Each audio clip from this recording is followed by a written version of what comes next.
رب العالمین والصلاة والسلام علی سید المرسلین وعلی آلہ واصحابہ اجمعین۔ حضرت سعد بن معاذ رضی اللہ تعالی عنہ کی سیرت کو آج بیان کیا جائے گا کہ صحابہ اکرام جو ہدایت کے ستارے ہیں، جن کے متعلق اللہ کے رسول نے فرمایا تم کسی ایک کی بھی اتباع کر لو گے تو نجات پا جاؤ گے، انہی میں سے ایک حضرت سعد بن معاذ ہے۔ رسول کریم صلی اللہ علیہ وسلم جب مکے میں کسی صحابی کو روانہ فرماتے تو کہتے جاؤ اور جا کر تبلیغ کے فریضے کو انجام دو۔ آج دعوت دین کا کام ہم نے چھوڑ دیا ہے۔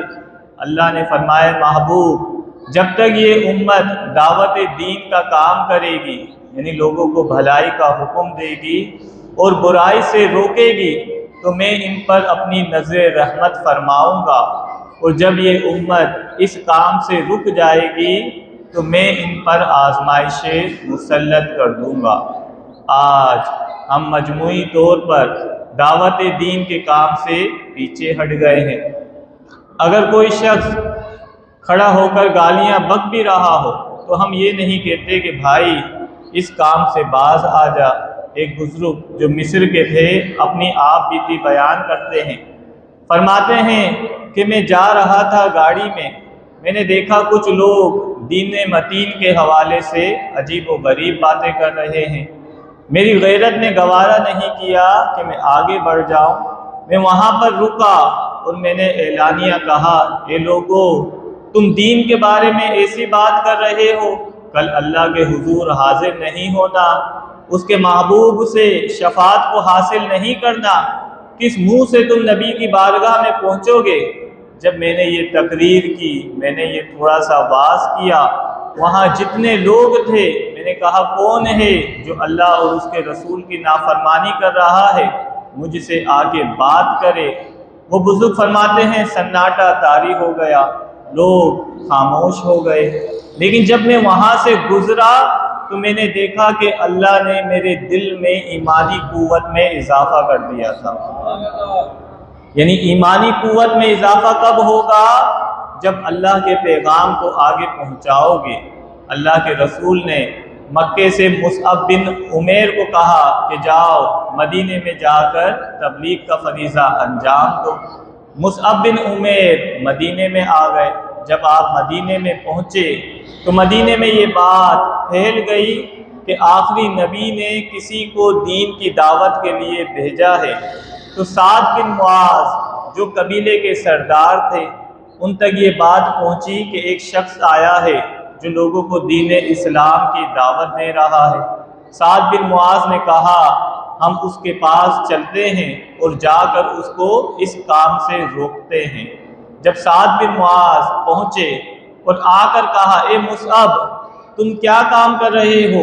بھائی کو بھائی سے جدا کر رہے ہو، بیٹے کو باپ سے جدا کر رہے ہو، تم یہاں سے چلے جاؤ۔